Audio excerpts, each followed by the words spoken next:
Have you ever wondered what it feels like to stumble into the middle of a high-stakes scheme to overthrow a billionaire just because you were doing your minimum wage job? Yeah, that actually happened to me, and I still can't quite believe it. Let me back up a sec because this isn't one of those I-got-rich-quick stories you see on late-night TV. This is more like, one day, I'm invisible. The next I'm a player in a game way above my pay grade. And honestly, the only thing more surreal than how it started was how it all ended. That morning at Cafe Bellagio was just like any other crowded, noisy, the kind of place where you could smell fresh coffee fighting it out with overpriced perfume and cologne. The regulars? Mostly the kind of people who'd never bother to remember your name, no matter how many times you brought them their triple soy macchiatos. My shift was almost over, and believe me, I was counting every minute until I could ditch my apron and give my sore feet a break. There was this table by the window. Marco and Bruno, two guys who owned Argo Tech. The business magazines called them geniuses in tech, but to me, they were just more millionaires who saw me as part of the scenery. They were more animated than usual, raising their glasses with that smug energy only people who make billions before breakfast seem to have. To the billions to come, Bruno said, grinning. By the billions, Marco echoed, all smiles. I rolled my eyes so hard I thought they might get stuck, but I kept it professional and poured their coffee, pretending not to hear them. I was ready to move on, really. I was until Bruno answered his phone and said, clear as day, yeah, everything's fine. The idiot has no idea. Once he signs, I get everything. I froze. My gut screamed at me to keep walking, mind my own business, just be the background like always. But then Bruno added, tomorrow, he transfers everything to me. The next day, he'll be out of his own company and won't even know what hit him. That right there was the moment my life pivoted. I could have kept my mouth shut, played dumb. But I looked at Marco still smiling, not knowing his best friend was about to knife him in the back, and something in me snapped. When Bruno went outside to take another call, I leaned in and told Marco, I know I'm just the waitress here, but you really shouldn't trust your friends so much. He looked up, surprised, probably wondering if I lost my mind. What? He said, half laughing. He wants to steal your company. You take sugar in your coffee. I said it just like that, trying to sound casual, but I was shaking inside. Marco laughed it off at first, then I spelled it out what I'd overheard, what Bruno was planning. He went quiet, gave me that, maybe you're just crazy look. Why are you telling me this? He asked. I shrugged, because I don't like fakes. He studied me for a long second, and before he could say anything else, Bruno came back. I just smiled and said we'd been talking about coffee. The rest of my shift, I could feel Marco's eyes on me. He wasn't joking around with Bruno anymore, and I could tell I'd thrown a wrench into whatever perfect plan they'd cooked up. When I clocked out, my friend Sophia asked if I'd been flirting with Marco like that's the kind of trouble I needed. No, I said, just overheard something I shouldn't have. You're either really brave or totally reckless, she said, and honestly, I wasn't sure which. The cold walk home gave me too much time to think. Would Marco do something? Or had I just made myself a target in a game I couldn't even understand?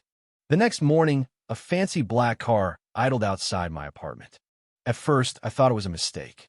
When a man in a suit stepped out and rang my doorbell, my stomach hit the floor. Miss Lena, he said. If this is a bill collector, I've never heard of this person. I joked, but he wasn't laughing. He handed me a white envelope and left. Inside, a silver key and a note from Marco. Thanks for the heads up. We need to talk. Address below. Part of me wanted to toss Citron, but curiosity won. The address led me to a luxury high-rise where even the doorman seemed to know my name.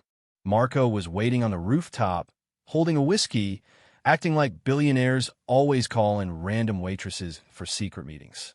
You came, he said, not looking up. I dropped the jokes, asked him straight. Why the car? Why the key? He explained that my tip made him look deeper. His lawyer found evidence Bruno was embezzling, preparing contracts to steal everything. So, he's a pro, I said. Marco needed help me help.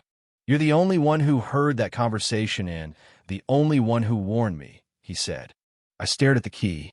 If I help, what do I get? An apartment. He smiled. It's yours either way. I laughed like that was normal. So, you want me to be your spy? He nodded. Help me take Bruno down. I still don't know what made me say yes, but I did. Maybe it was the injustice. Maybe I wanted to see what happened when regular people don't stay invisible. Next day, I walked into Argotech, nervous as hell, clutching a visitor's badge. The place was glass, steel, and money. I met Raul, Marco's investigator, a tough-looking guy with a scar on his eyebrow. Here's the device, he said, handing me a bug to plant in the boardroom. I slipped it under a chair while Bruno was ranting about contracts and deadlines, totally unaware I was there. Later, I texted Marco. Bruno's rushing says today's the day. Marco replied, then we're almost out of time. That night, Raul played back Bruno's confession clear as day. Marco has no idea. When he signs, I'll take over everything. Marco looked at me, a mix of gratitude and regret on his face. How do we bury him? I asked. We set a trap, he said. Tomorrow, Bruno would push Marco to sign a fake contract, but Marco would flip the script. The next day, the boardroom was tense. Bruno swaggered in, briefcase in hand, oozing confidence. We finally closing this? He asked. Marco es militcol. Calm. Yes, finally.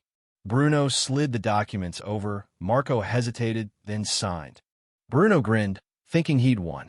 Congratulations, partner, he smirked. I couldn't help myself, I asked. What'll the police think of your big move? Bruno froze. The door opened. Raul walked in with 2 cops. Bruno Costa, you're under arrest for financial fraud. Bruno's face drained of color. That's a mistake. Marco, you can't do this. Marco showed him the contract. This one proved Bruno's fraud, not his own downfall. You set yourself up, Marco said. Bruno was dragged out, yelling that he was betrayed. I looked at Marco. Well, that was dramatic. So do I get free coffee for life now? Marco handed me an envelope inside, a contract, Director of Corporate Security. I laughed in disbelief. Waitress to investigator to security chief? You give this to everyone who saves your skin. He smiled. You earned it. All right, I said, but I want the coffee too. 2 weeks later, I was in my new office, sunlight pouring through the glass, thinking about how one overheard conversation changed everything. My phone buzzed. Marco again, probably still doubting if hiring me was wise. I texted back, not at all. Wouldn't change a thing. So, you tell me what would you have done in my shoes? Would you risk your peace for a stranger's justice? Drop your thoughts below. Let's talk right and wrong, loyalty and betrayal. And hey, if you enjoyed this wild ride, don't forget to like, share, and join the conversation, because sometimes doing the right thing makes you the main character in a story you never expected to live.